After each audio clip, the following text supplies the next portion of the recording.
Dieses Brot backt meine Familie in Polen gerade wirklich richtig fleißig, weil die einfach für alles gewappnet sein möchten und immer frisches Brot auf Vorrat haben möchten. Als Basis nehme ich eine Dose Kichererbsen. Das ist eine 400 Gramm Dose. Hier sind 260 Gramm Kichererbsen und 140 Gramm Kichererbsenwasser.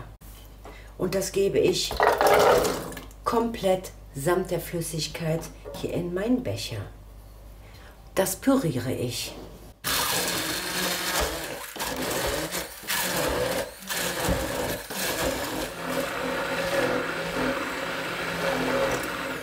Wenn ihr das ordentlich püriert habt, dann stellt ihr das erstmal zur Seite.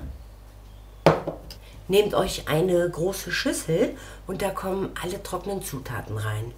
220 Gramm Haferflocken, 180 Gramm gemischte Kerne, das ist ein Mix aus Sonnenblumenkern, Kürbiskern und Sesam. Aber da könnt ihr einfach nehmen, was ihr da habt und was ihr mögt.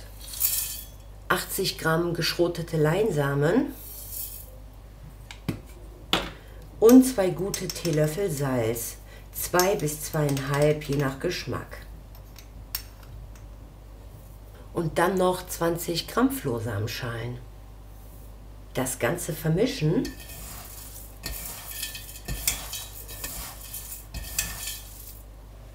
Und als letztes gebe ich die nassen Zutaten darauf, und zwar 100 Milliliter heißes Wasser,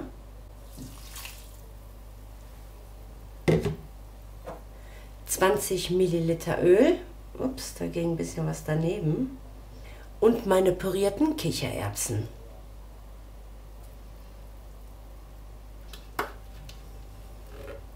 Und das wird gut verknetet.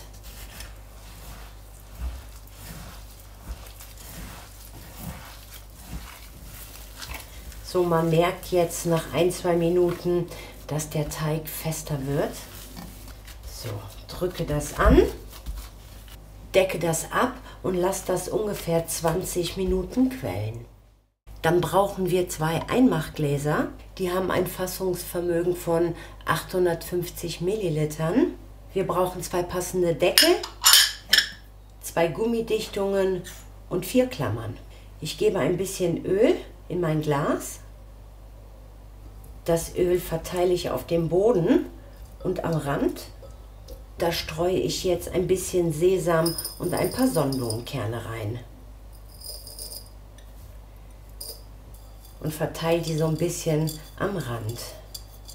Und das gleiche mache ich mit dem zweiten Glas. Dann nehmen wir wieder unseren Teig. Ich teile das einmal in der Mitte, sodass wir ungefähr die Hälfte haben, und fange an, mein erstes Glas zu befüllen. Dafür nehme ich ein bisschen Teig, gebe das in mein Glas und drücke das fest.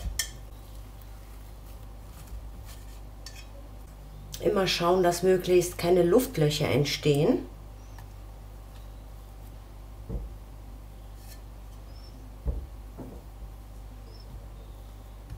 Und das drücke ich jetzt noch mal richtig fest. So, das erste Glas ist befüllt. Ihr dürft das Glas auf gar keinen Fall randvoll befüllen, sondern immer nur so ein bisschen über der Hälfte. Und das gleiche mache ich jetzt mit dem zweiten Glas. Das zweite Glas ist auch befüllt. Dann nehmen wir ein sauberes Tuch und wischen den Rand richtig sauber. Es dürfen keine Teigreste am Rand kleben. Dann brauchen wir noch mal ein paar Kerne. Die streuen wir oben drüber und drücken die vorsichtig an.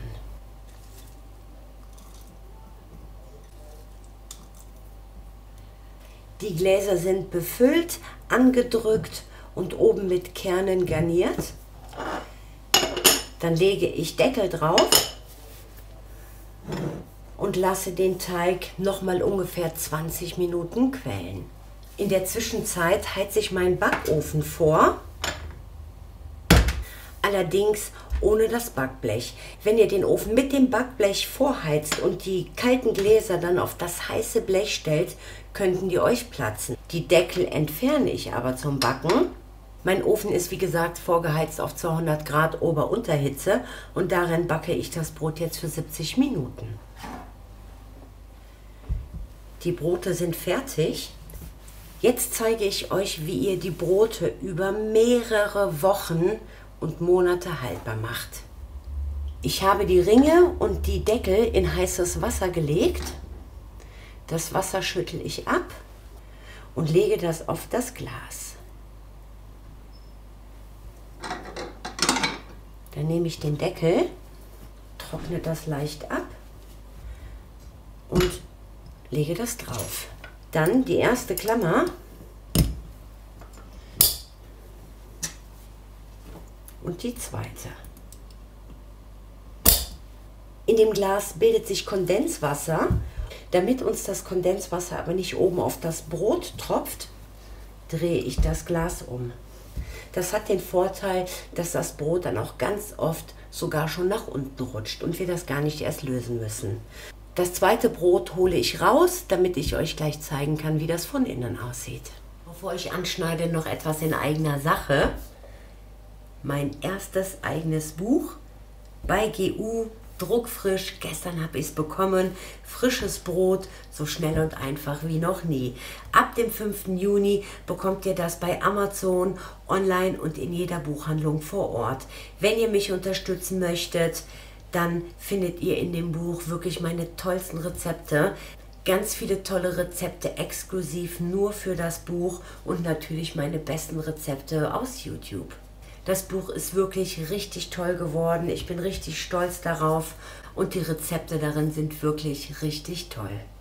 Ja, das ist mein fertiges Brot. Richtig schön sieht das aus. Von oben mit den Kernen und auch von oben richtig schön knusprig.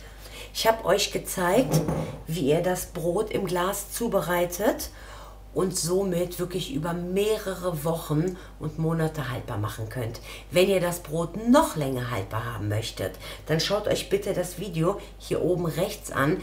Ich habe einen Zuschauer, der hat das Brot im Glas vor 2 Jahren gebacken und das gerade kürzlich geöffnet und das Brot war immer noch richtig lecker und frisch.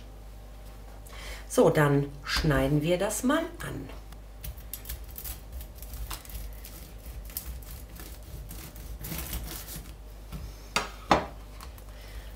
Schaut mal, wie lecker das von innen aussieht.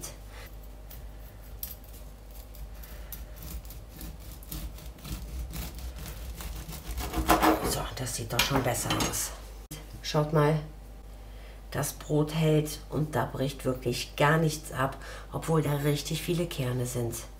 So schaut das Brot aus, sieht nicht nur lecker aus, das schmeckt auch richtig lecker und das backt meine polnische Familie gerade richtig fleißig, damit sie einfach immer genug Brot auf Vorrat haben. Ihr habt gesehen, ich habe Zutaten benutzt, die richtig lange haltbar sind und so könnt ihr einfach jederzeit ein leckeres Brot auf Vorrat backen.